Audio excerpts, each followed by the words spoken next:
Para pendengar sekalian yang dirahmati Allah, dimanapun Anda berada, dalam mengarungi kehidupan di dunia ini, ada dua hal yang tidak boleh kita lupakan, yaitu doa dan usaha. Pepatah mengatakan, berusaha tanpa berdoa itu namanya sombong. Mengapa?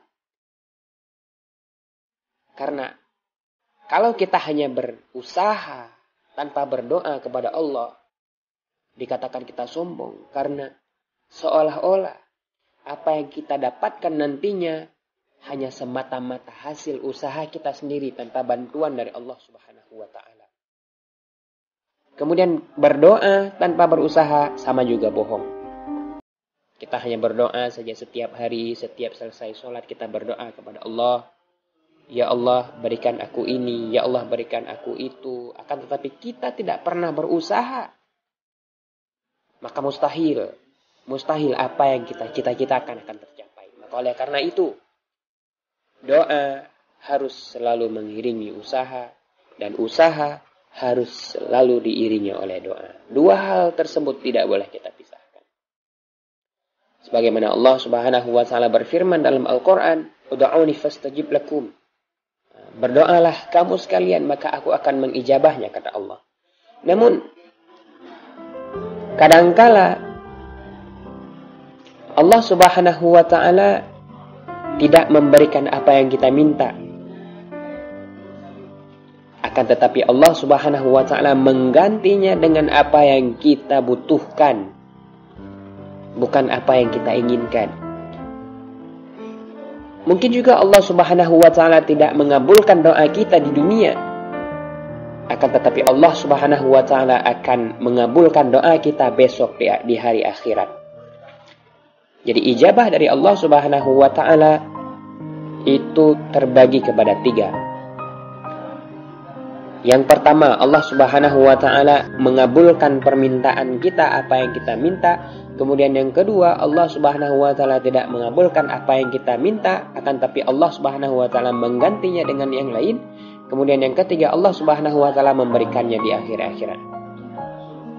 Nah, berdasarkan firman Allah, berdoalah kamu, maka mengijabah doamu.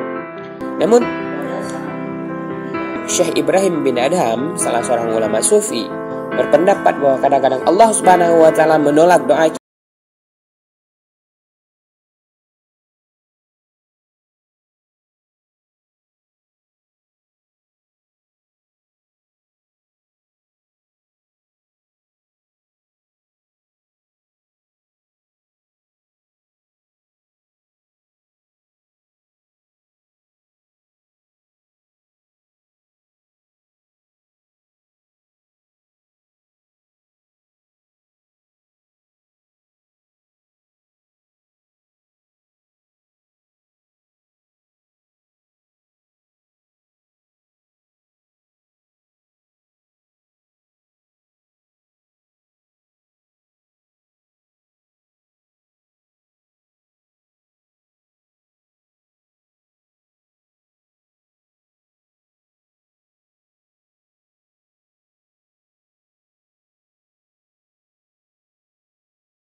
Menjuruskan dirimu sendiri ke dalam api neraka.